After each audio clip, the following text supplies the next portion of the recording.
tocado el privilegio de comenzar la conferencia, una conferencia que habla acerca de la adoración, y hablar de adoración no es un tema fácil, no es un tema sencillo, a pesar de que se ha escrito mucho de diferentes ángulos a través de muchos años acerca de la adoración.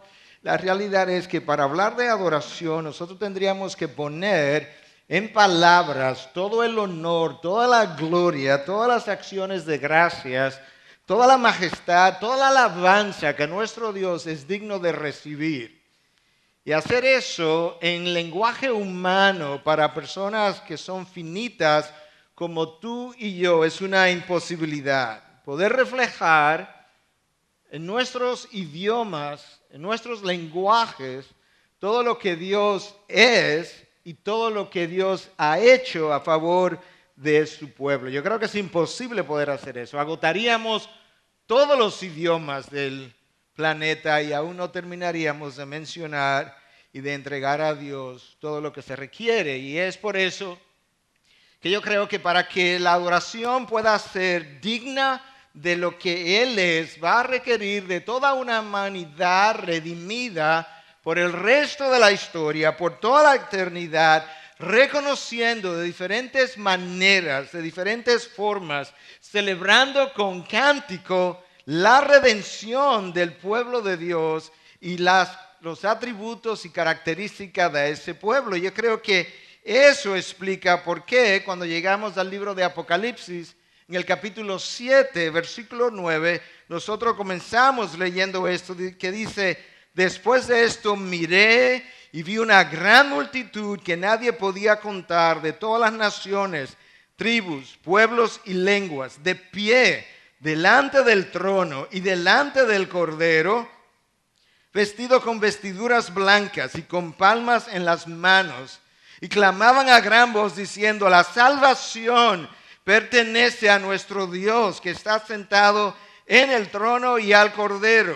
Y todos los ángeles estaban de pie alrededor del trono y alrededor de los ancianos y de los 4 seres vivientes, y cayeron sobre sus rostros delante del trono y adoraban a Dios diciendo: amén, la bendición, la gloria, la sabiduría, la acción de gracias, el honor y el poder y la riqueza sean a nuestro Dios por los siglos de los siglos.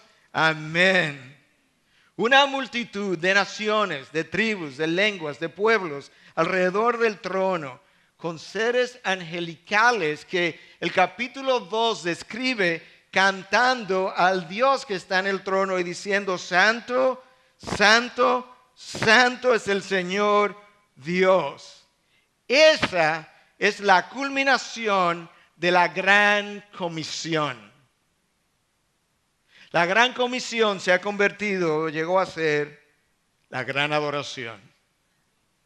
Antes del Señor Jesús ascender a los cielos, dejó instrucciones muy específicas de ir por todo el mundo y hacer discípulos de todas las naciones y bautizarlos en el nombre del Padre, del Hijo y del Espíritu Santo, y enseñarle a obedecer todo cuanto yo os he enseñado. Los discípulos fueron fieles y comenzaron a dispersarse por todo el mundo, de tal forma que llegó un momento en que literalmente la redención había circulado por todo el planeta, y gente comprada a precio de sangre de cada lengua, de cada pueblo, de cada nación, reunida en el trono, culminó entonces en un gran evento de adoración a través de un plan de redención. Y de ahí el título de la conferencia: la adoración, el propósito de la redención. Lo que yo acabé de leer del libro de Apocalipsis es simplemente una foto adelantada del lugar y de aquello que tú y yo vamos a estar haciendo por el resto de la eternidad. La gran comisión convertida en la gran adoración.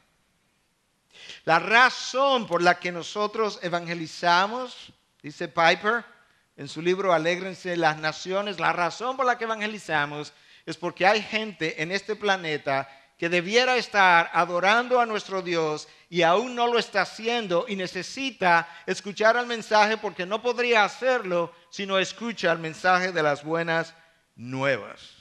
Toda la historia redentora culmina alrededor de un trono. En el libro de Apocalipsis hay 3 o 4 visiones que tienen que ver justamente con la manera como este gran acto de adoración se lleva a cabo. Y en el capítulo 4 que yo mencioné, tú tienes seres angelicales proclamando, exaltando la santidad de nuestro Dios. En el capítulo 5 tú tienes esa misma multitud cantando y exaltando la redención del Cordero. Y luego tú tienes otras visiones en el capítulo 7, en el capítulo 19, que hablan más o menos de los mismos temas. De manera que, independientemente de lo que yo entienda que la adoración puede ser, si hay algo que yo sé a partir de lo que el libro de Apocalipsis revela es que por el resto de la eternidad los redimidos vamos a estar haciendo 2 cosas. Número 1, exaltando la santidad del Dios 3 veces santo. Y número 2, celebrando la redención del Cordero que vino y se encarnó y dio su vida por nosotros. Si nosotros no hacemos eso y celebramos eso, aquí debajo, allá arriba está pasando algo que nosotros no estamos celebrando. Y se supone que tú y yo debiéramos copiar, emular aquello que nuestro Dios está recibiendo desde ya y continuará recibiendo por el resto de la eternidad. Si su gracia para con nosotros en la persona de Jesús ha sido infinita, así tendrá que ser nuestra respuesta a lo hecho por Él. Nosotros tendríamos que responder con honor, gloria y alabanza de manera infinita por toda la eternidad para que pueda ser equivalente a lo que nosotros hemos visto y oído. Yo decía que tratar de definir la adoración no es tarea fácil. Tratar de hablar de la adoración o de la teología bíblica de la adoración en una hora todavía es más complejo. Porque tenemos que comenzar en Génesis 1:1 y terminar en Apocalipsis 22:21 y tratar de hacer eso ya en menos de una hora, que es el tiempo que me queda. Pero habiendo dicho eso, y reflexionando sobre mi tema, pensé que la mejor adoración en el planeta Tierra, de este lado de la gloria, debió haberse llevado a cabo antes de Génesis 3. En Génesis 1:2, antes de la caída de la creación. Nosotros no sabemos cuánto tiempo Adán y Eva caminaron con Dios sin haber pecado. Pero por el tiempo que haya sido la pareja inicial con la cual el planeta sería poblado, caminó con una intimidad extraordinaria con su Dios e ininterrumpida.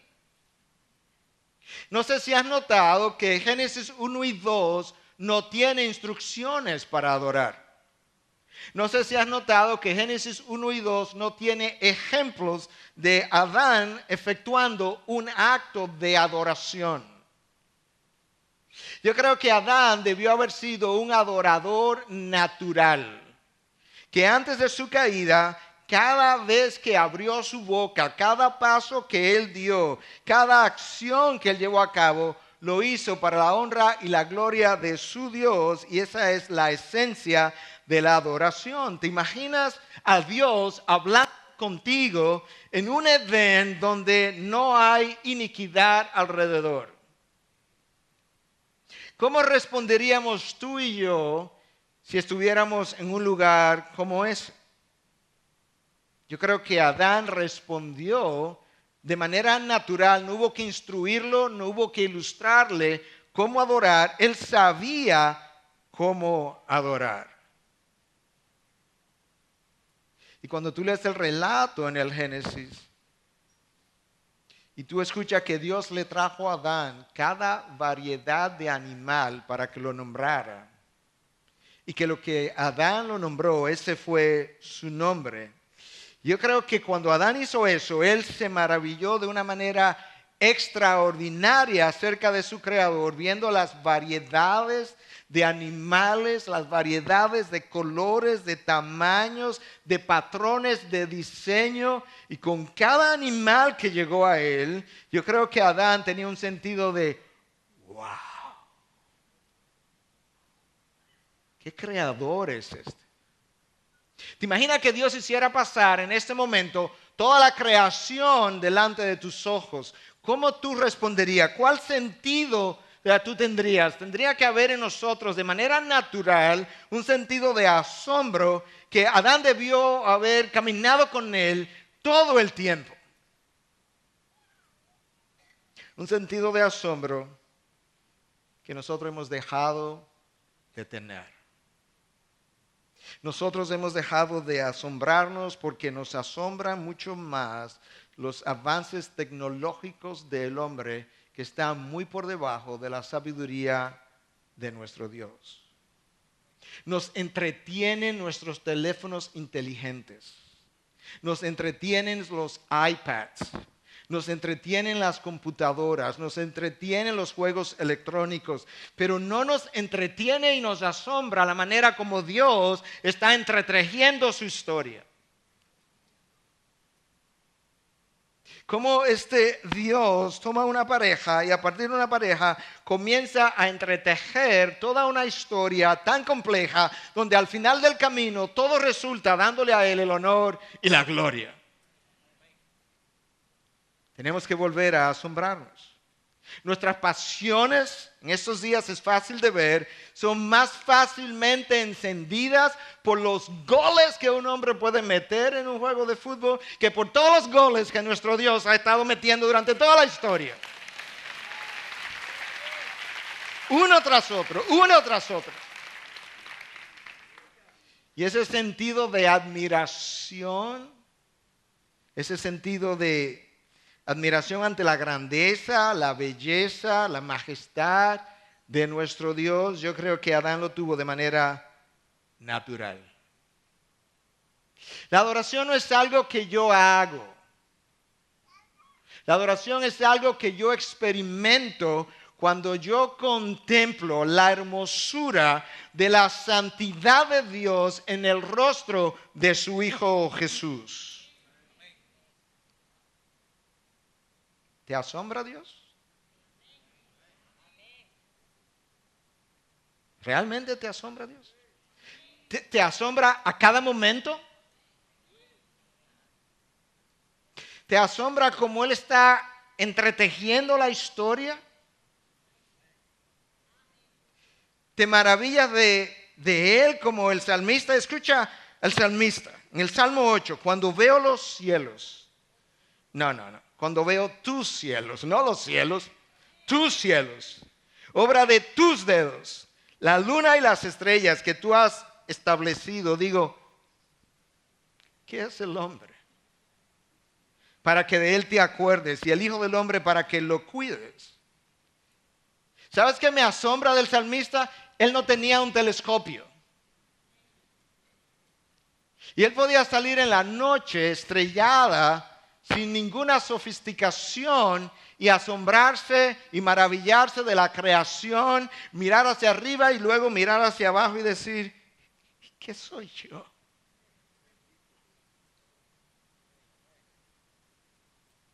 Nosotros hemos perdido lo que el salmista tenía. David, sin un sonograma fetal, contempla el vientre embarazado de una mujer y dice, tú formaste mis entrañas, me hiciste en el seno de mi madre, te alabaré porque asombrosa y maravillosamente he sido hecho, maravillosas son tus obras y mi alma lo sabe muy bien. ¿Cómo lo sabes, David? No ha visto un feto, no ha visto un sonograma y tú consideras que esa obra en el vientre es maravillosa y asombrosa. Ese es el espíritu del adorador. ¿Entiendes? El espíritu de asombro que hemos perdido. ¿Sabe dónde se perdió? En el Edén. En el momento en que Adán comenzó a adorarse a sí mismo y a la serpiente antigua. En el Edén es considerado por muchos como el primer santuario. El primer santuario, claro, donde moraba la presencia de Dios y donde Dios era adorado de manera ininterrumpida.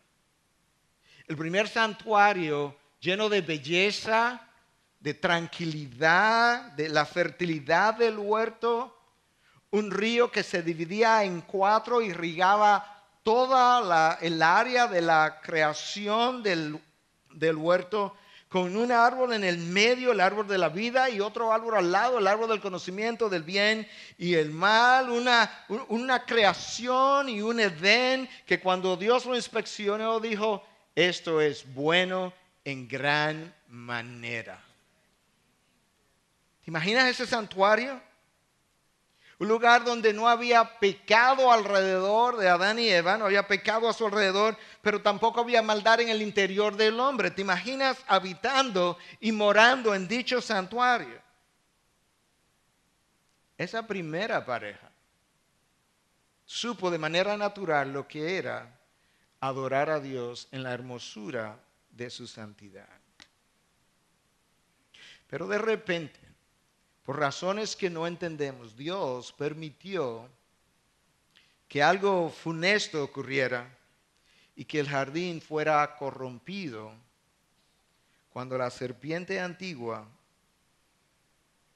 hizo su aparición y de pronto algo perverso estaba en el corazón del huerto. Lo peor de todos es que prontamente algo perverso estaría en el corazón del hombre. Y con eso la corrupción de la adoración que nuestro Dios merece. Cuando eso perverso que hizo aparición en el corazón del Edén, apareció entonces en el corazón del hombre, Adán y Eva fueron expulsados de ese primer santuario. ¿Sabes por qué? Porque si hay algo que la palabra revela, el salmista lo revela, es que si tú y yo hemos de adorar a Dios, tenemos que adorarlo en la belleza de su santidad. Y ahora esta primera pareja había pasado de ser adoradores y pasaron a ser rebeldes. De la intimidad con Dios a la expulsión del huerto. De lo sagrado habían pasado a lo profano, de lo sublime a lo ordinario, de lo exclusivo a lo común. En un solo acto de desobediencia, toda la adoración de nuestro Dios en este planeta quedó corrompida. El Edén corrompido, la imagen de Dios maltrecha, la imagen de Dios corrompida y manchada por el hombre. Y tú sigues leyendo entonces en el libro de Génesis. Tú comienzas a percatarte que el gran adorador natural fue convocado por su Dios, el Dios creador. Y lo primero que experimentó fue miedo, temor, y se escondió. A escondidas yo no puedo adorar a Dios. Se escondió detrás de un árbol, pero hoy en día yo creo que todavía muchos nos seguimos escondiendo detrás de formas externas de vivir que no reflejan y formas internas de pensar, de sentir y de ser. Y detrás de esa máscara externa yo no puedo adorar a Dios. Adán se escondió. Por primera vez, Adán no tiene intimidad con su Dios. Adán está distante de su Creador. Y parte de la dificultad que Adán tenía es que ahora, cuando este Dios con quien él tenía intimidad continua se aparece y él experimenta la presencia santa, santa, santa de su Dios, eso le produjo un dolor emocional y espiritual, caracterizado por temor y vergüenza.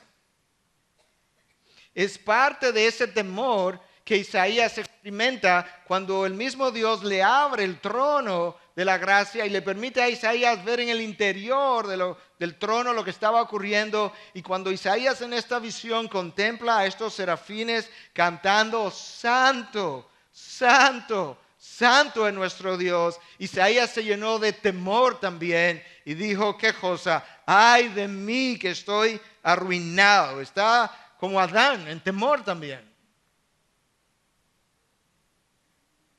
Y fue lo mismo que experimentó Habacuc. Habacuc experimentó pavor. Habacuc quería una entrevista con Dios. Habacuc quería una explicación de parte de Dios de por qué él permitía las injusticias. Y Dios se le apareció un día. Él dice, ¿tú quieres una explicación? Yo te voy a dar una explicación. Y Habacuc dice que se estremecieron mis entrañas y a su voz temblaron mis labios. Ese es nuestro Dios. Algunos dicen, pero pastor, eso es Antiguo Testamento. No, en el Nuevo, tú llegas al libro de Apocalipsis y te encuentras que cuando Juan es visitado para darle esta visión, él cae al piso como muerto.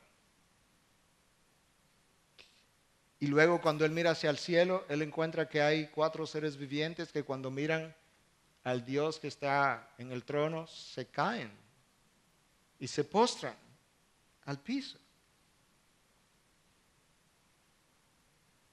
Adán había cambiado la orientación de su vida. Escúchame, lo mejor que tú puedes llevarte esta noche de lo que es la adoración es lo que David Peterson en su libro Engaging with God, este autor en su libro Relacionándome con Dios, dice que la adoración es el life orientation, es una orientación de vida. ¿Hacia dónde? Hacia Dios. Eso es como Dios revela en el Antiguo Testamento lo que la adoración se supone que sea.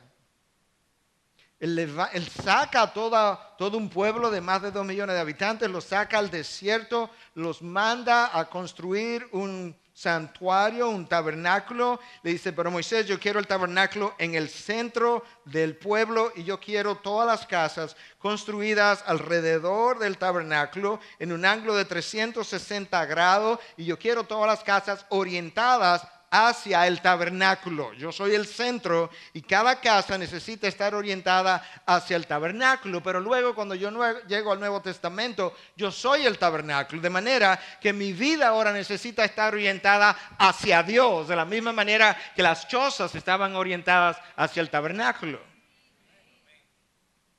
Si en esa ocasión una de esas tiendas de habitar hubiese sido construida de espalda al tabernáculo, hubiese sido considerado un acto de rebeldía, y de esa misma manera, si mi vida no está orientada hacia Dios, eso es un acto de rebelión hacia aquel que me dio la vida. Esa es la definición de adoración, es una orientación de vida hacia Dios. Y si eso se les requirió a aquellos que vivieron bajo el antiguo pacto, ¿qué no se nos requerirá a nosotros en el nuevo pacto? Receptores de mejores promesas, templo del Espíritu de Dios. Dios no me dio un ángel para que me guiara, Dios me dio su Espíritu y no lo dio en el exterior, me lo puso en el interior para que yo fuera transformado a su imagen. Una vida no orientada hacia Dios es una vida en rebelión contra Dios. Decíamos que Adán debió haber sido un adorador natural. Habiendo sido creado por Dios, habiendo sido colocado como regente de toda la creación, sobre todo el planeta, habiendo recibido una esposa perfecta, hecha por Dios. ¿Te imaginas qué clase de esposa recibió Adán? estando él sin pecado, recibiendo una esposa sin pecado, hoy mi esposa está casada con un pecador y yo con una pecadora. Adán no fue casado con una pecadora, Adán recibió una mujer sin pecado, con un corazón de carne para expresarse amor mutuo, con una mente iluminada, no entenebrecida, y con una voluntad no esclavizada al pecado. ¿Te imaginas cómo ese hombre y esa mujer debieron haber respondido a la revelación de Dios? Cada acto, cada cosa que hicieron, cada paso que dieron, cada pensamiento que tuvieron, lo tuvieron de una manera que representara la gloria de su Dios y con un corazón lleno de gratitud. La gratitud es la esencia también o parte integral del corazón de un adorador. Sobre todo después que ha contemplado la gloria de la cruz. Después de haber contemplado la gloria de la cruz, donde tus pecados y mis pecados fueron pagados. Hermanos, no hay nada ligero ni superficial en la palabra de Dios, en toda la teología bíblica, de Génesis 1:1 a Apocalipsis 22:21. No hay nada ligero ni superficial acerca de la adoración de nuestro Dios. Si alguien me preguntara, y en diferentes momentos de una u otra manera la pregunta ha venido, aunque quizás no con las mismas palabras, de cuál yo considero que es el pecado número 1 de la iglesia contemporánea, yo creo que sin pensarlo yo diría que es la trivialización de nuestro Dios, que ha dado lugar a todas formas de adoración que no reflejan la belleza de su santidad. Escucha el mandato de Dios en el Salmo 96:9. Adorad a Jehová en la hermosura de la santidad. Temed delante de él toda la tierra. Dios nos hace un llamado a la adoración. Dios está convocándonos a la adoración. Adorad. Él me está hablando en forma imperativa.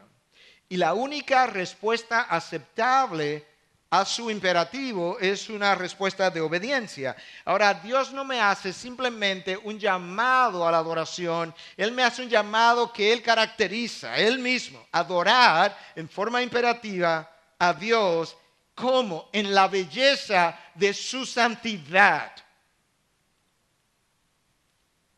Si le robas a Dios su santidad, le robas el brillo a todos sus atributos.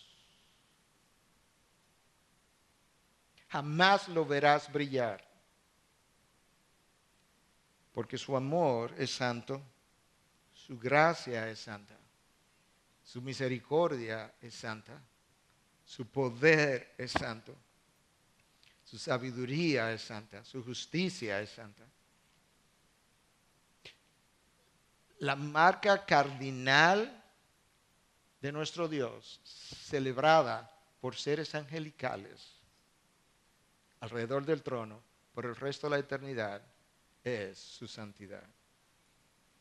Cuando no hay apreciación por su santidad y por la majestad de nuestro Dios, la gente se vuelve apática. La gente se vuelve indiferente. La gente se estanca.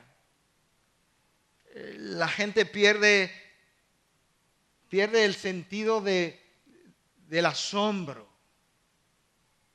La gente no sabe admirar a Dios. Quizás puede tener curiosidad, pero no pasa de ahí. Yo creo que R.C. Sproul tiene razón cuando dice que muchas veces la iglesia de hoy tiene como pecado sobre su trayectoria o es culpable de eclipsar a Dios ante una generación que hoy vemos como herida y fracturada y que tenemos miedo de atemorizar. No queremos que la generación presente pase por la experiencia que Adán y Eva pasaron de temor y vergüenza cuando vieron a Dios en su santidad. No queremos que pasen por la experiencia de Isaías, queremos evitarle la experiencia de Habacuc. No queremos que ellos que nosotros pasemos, los pobrecitos, por las experiencias que los hombres de Dios pasaron cuando se enfrentaron a su Dios o simplemente cuando Dios le hizo una aparición. Queremos un Dios más potable, más humano. Pero Pablo le dice a Timoteo en su primera carta 6:16 que Él es el único que tiene inmortalidad y habita en luz inaccesible. Enséñale eso, Timoteo. A quien ningún hombre ha visto ni puede ver. ¿Qué clase de Dios es este? Es luz inaccesible. Los serafines se cubren sus ojos porque es inaccesible su luz. Enséñale a los hombres eso. Ningún hombre ha visto ni puede ver. A Él sea la honra, el dominio eterno. Amén. Si yo no veo a Dios así, la cruz no adquiere la dimensión que necesita adquirir. La única razón de la cruz es la santidad de Dios que había sido violada y que necesitaba ser justificada, no otra. Para apreciar la cruz yo tengo que apreciar su santidad. Para apreciar el tamaño y la dimensión del perdón que me han otorgado, yo necesito apreciar la santidad de nuestro Dios. Decía alguien que muchas veces diseñamos nuestros cultos de adoración para evitar que el inconverso o el creyente en pecado se sienta avergonzado en medio de la adoración.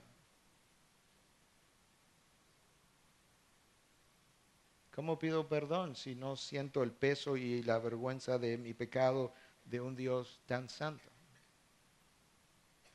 Si no siento el peso y la vergüenza de mi pecado, ¿qué valor tiene la cruz para mí? Porque al final no me siento tan mal. Adorar a Dios en la hermosura de su santidad. La palabra de Dios revela que Dios ha ordenado eso 2 veces. Salmo 96:9 y en Primera de Crónicas 29:2. Adoración no es una alternativa que Dios me da, es un imperativo divino. No es una alternativa, es un imperativo divino. Adorarlo como Adán y Eva lo adoraron en un principio, antes de Génesis 3.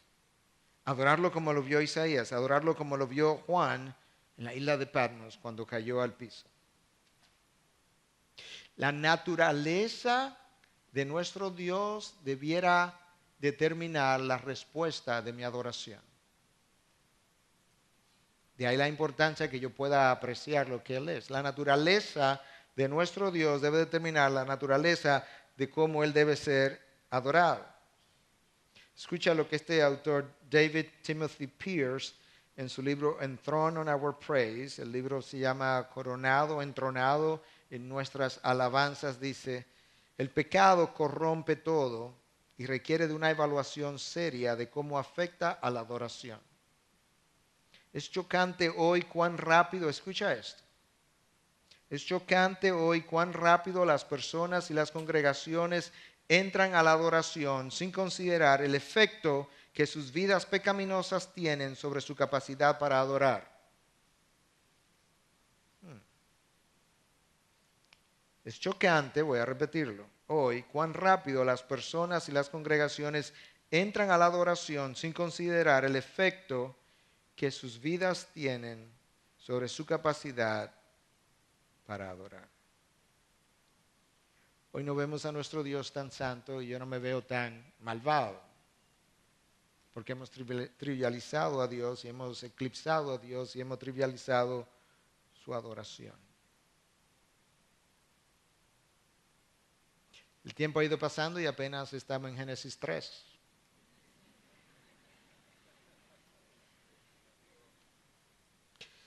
Pero tenemos que pasar, llegas a Génesis 4. Y el domingo terminaremos. Caín trajo al Señor una ofrenda. Ven, estoy avanzando. Génesis 4. Caín trajo al Señor una ofrenda del fruto de la tierra. También Abel por su parte trajo de los primogénitos de sus ovejas y de la grosura de los mismos. Y el Señor miró con agrado a Abel y a su ofrenda, pero a Caín y su ofrenda no miró con agrado. Ahora yo aprendí algo más en la teología bíblica de la adoración. Yo puedo venir a adorar al Dios verdadero y yo puedo traerle una ofrenda al Dios verdadero, pero eso no implica que el Dios verdadero la está recibiendo y aceptando. Caín trajo una ofrenda de alguno de sus frutos.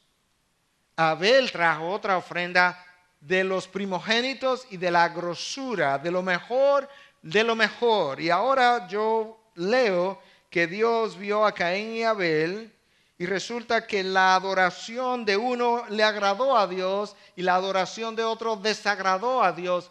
¿Eso no pasa ya? ¿Eso se quedó atrás? ¿Se agrada a Dios con todas nuestras adoraciones, independientemente del estado en que yo viva, independientemente de lo que yo ofrezca, independientemente de que como yo me acerque a Él?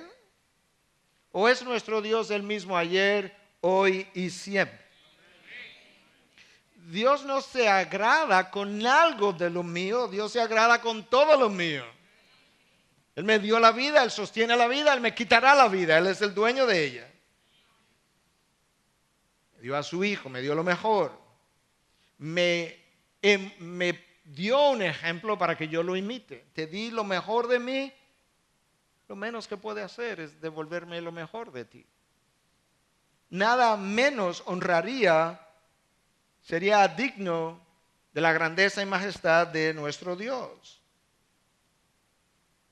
Dios revela el desagrado con la adoración en Génesis 4 y antes de cerrar el Antiguo Testamento en Malaquías, ya al final es como 2 portalibros del Antiguo Testamento, y la razón por la que estoy haciendo mucho énfasis en el Antiguo Testamento, porque realmente donde mejor tú entiendes y mejor tú puedes ver la adoración de nuestro Dios y lo que Dios piensa de ella es en el Antiguo Testamento. La razón por la que no lo vemos en el Nuevo Testamento no es porque se quedaron atrás los principios de santidad y demás, no lo vemos porque ya estaba revelado, no había que revelarlo otra vez.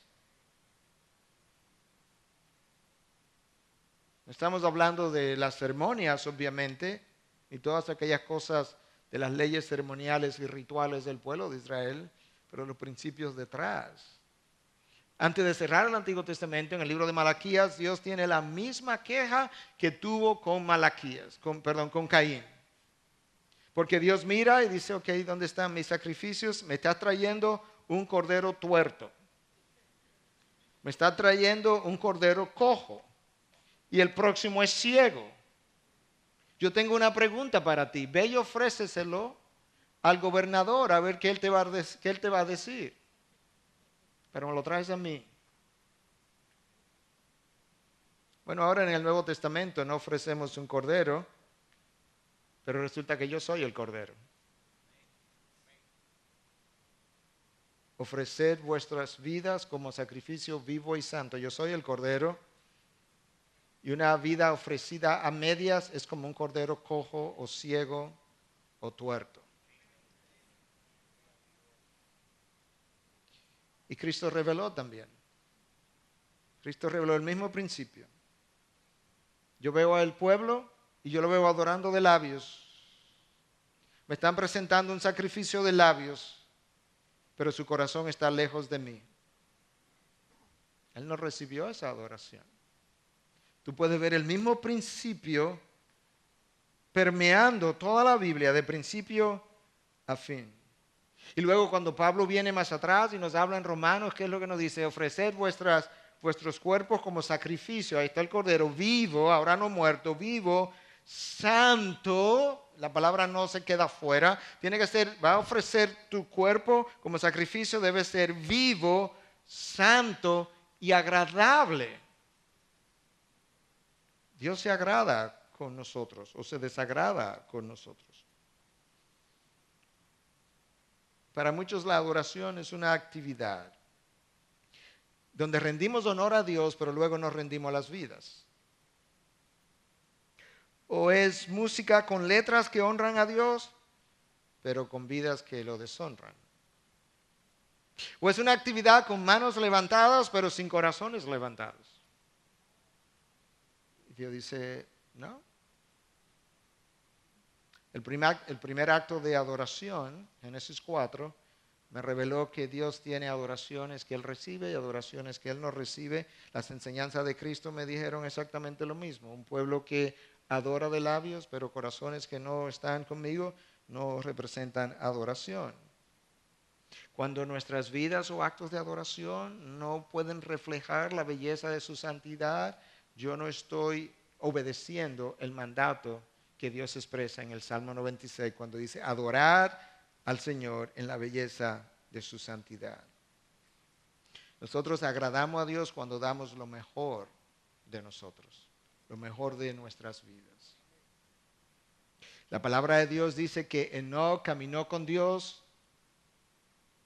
y Dios se lo llevó. Y el libro de Hebreos me dice que la vida de Enoc agradó a Dios.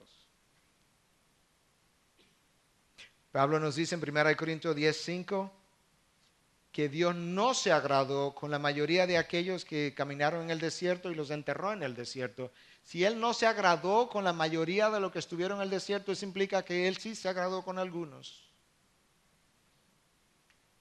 Dios se agrada y se desagrada. Lucas 2:14 nos habla de la entrada de Cristo a esta tierra y esto es lo que dicen los ángeles. Gloria a Dios en las alturas y en la tierra paz entre los hombres en quienes Él se complace. Paz a los hombres, no entre todos, sino entre aquellos en quien Él se complace. Primera de Crónicas 21:7 dice que el censo que David hizo desagradó a Dios. Yo puedo agradar a Dios y desagradar a Dios, aún como creyente, aún después de la cruz. Mis hábitos pecaminosos no me permiten adorar a Dios en la belleza de su santidad, que es el mandato, que es el modelo.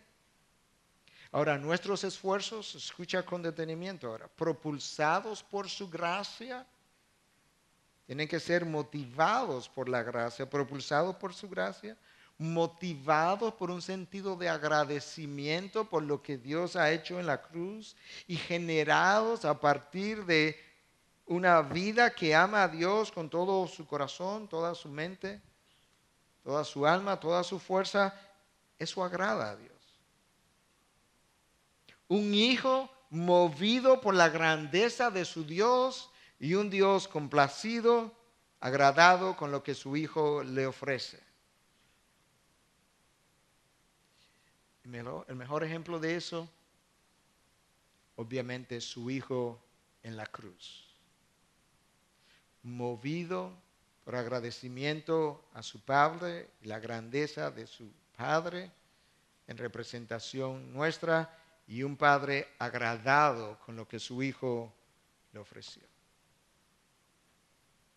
Ahora, Dios no nos ha dejado sin instrucción ni sin ilustración cuando tiene que ver con su adoración. Decía que en el caso de Caín y Abel, Dios rechazó la ofrenda de Caín porque no representaba lo mejor de él. En el caso de Cristo rechazó la adoración que era de labios nada más porque no representaba lo mejor del pueblo. En el caso del profeta en los tiempos de Malaquías, Dios rechazó también la ofrenda hecha con corderos tuertos y ciegos y cojos. Pero déjame darte una ilustración más. Y veo que el reloj, ¿alguien puede parar el reloj para que yo pueda seguir hablando? ¿Tú sabes cuándo fue la primera vez que la palabra adoración aparece en la Biblia? La palabra adoración. Lo de Caín y Abel fue una ofrenda, la palabra adoración, y representó un acto de adoración, no quiero decir que no. Pero la primera vez que la palabra adoración aparece es en Génesis 22:5. ¿Tú quieres escuchar lo que dice? Abraham hablando, quedaos aquí a sus siervos con el asno, yo y el muchacho iremos hasta allá, adoraremos y volveremos a vosotros. La primera vez que la palabra adoración aparece en la Biblia es cuando Dios le pide a Abraham que tome lo mejor de él, su propio hijo, y se lo sacrifique en el altar. Y Abraham tomó a su hijo y puso leña sobre sus espaldas. Le dijo, hijo, vamos a caminar hacia el altar del sacrificio. Ese acto, hoy sabemos, apuntaba a lo que el mismo Dios Padre haría posteriormente, no sobre ese altar de madera, sino sobre un madero cruzado en un lugar llamado el Calvario. Pero Abraham, con menos revelación que tú y que yo, cuando Dios le pidió lo mejor, no titubeó. Le dijo, Señor, ¿tú quieres a mi hijo? Yo te doy a mi hijo. ¿Cuánto más no debiéramos tú y yo hacer? Dios Padre no nos dio nada más ni nada menos que lo mejor. Su Hijo. Su Hijo no nos dio nada más ni nada menos que lo mejor. Su vida. Su ejemplo. Su perdón. Su gracia. La razón por la que Dios quiere que yo le adore no es porque Él es un dictador, es porque Él es el único que lo merece. Hermanos, Dios no necesita tu adoración ni la mía. Dios es autosuficiente. En la eternidad pasada, cuando yo no existía, Dios estaba tan complacido como en la eternidad futura. Dios es suficiente en sí mismo. Y sin embargo, el Dios autosuficiente que no necesita de nada ni de nadie, busca adoradores en espíritu y en verdad. ¿Para qué si tú no los necesitas? Bueno, por un lado, ellos son los únicos que pueden honrarle adecuadamente, porque nosotros llevamos su imagen, y en el libro del Génesis, cuando Él nos dio su aliento de vida, Él no nos dio el ruá del idioma hebreo. En ese momento, Génesis 2:7 habla del neshama, algo que es un aliento de vida que solamente Dios y el hombre comparten, de manera que nosotros somos los únicos que podemos reflejar su imagen aquí sobre la tierra y los únicos que podemos adorarle y glorificarle de la manera que Él merece ser adorado y glorificado. Pero hay algo más. Cuando Adán perdió el Edén, Adán perdió todos los beneficios de las bondades de Dios, y ahora en Cristo Dios quiere devolverme todo lo que Adán perdió. Y ese es el espíritu y la esencia de la adoración. Adán sintió miedo, Adán sintió vergüenza, Adán perdió su naturaleza bondadosa, Adán perdió su sentido de significado y propósito, y en Cristo ahora Dios quiere devolverme el sentido de seguridad. No temas. Una y otra vez. Adán experimentó vergüenza, y ahora Cristo me llama hermano y no se avergüenza de mi pecado. Adán perdió toda su naturaleza bondadosa, y en Cristo Dios está tratando de devolverme la imagen de su Hijo. Adán perdió su sentido de propósito y significado, y ahora en Cristo Dios me ha dado sentido de propósito, significado y dirección hacia dónde caminar. Tan pronto Adán pecó, miró a su esposa de manera suspicaz, dudosa. ¿Sabes por qué estoy así, Dios? Por la mujer que me diste. Y desde entonces tú y yo hemos seguido viendo a los hombres de manera suspicaz y dudosa.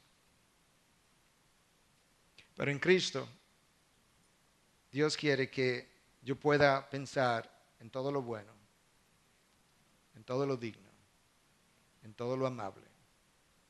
Si algo es digno de virtud, en esto pensar. Él quiere devolverme lo que Adán perdió, y me lo quiere devolver a través de la adoración. No en un acto de adoración, sino en una vida orientada hacia Dios. Porque esa es la definición de adoración. Pero Adán pecó. Génesis 3. No hemos pasado mucho de Génesis 3. Pero tenemos que cerrar. Y Dios ideó un plan de redención vía la evangelización del mundo, que Él llamó la Gran Comisión.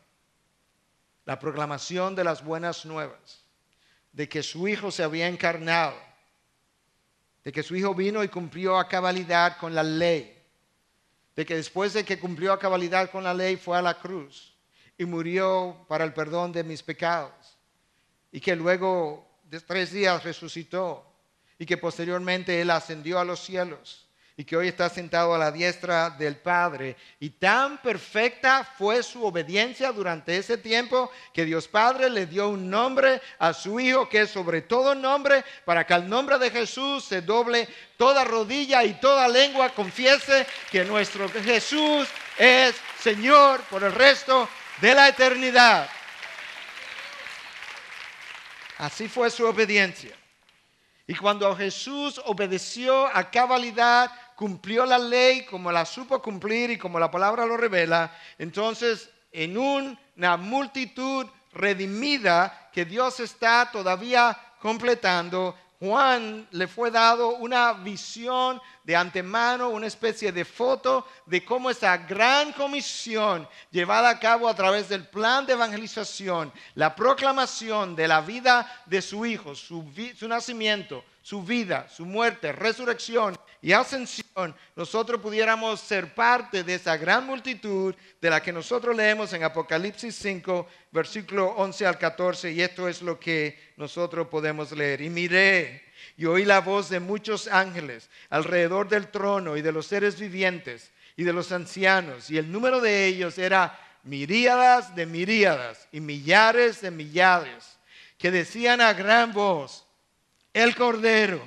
que fue inmolado, digno es de recibir el poder, las riquezas, la sabiduría, la fortaleza, el honor, la gloria y la alabanza. Y a toda cosa creada que está en el cielo, sobre la tierra, debajo de la tierra y en el mar, y a todas las cosas que en ellos hay, oí decir al que está sentado en el trono y al Cordero sea la alabanza, la honra, la gloria y el dominio por los siglos de los siglos. Y los 4 seres vivientes decían: amén. Y los ancianos se postraron y adoraron. Por toda la eternidad.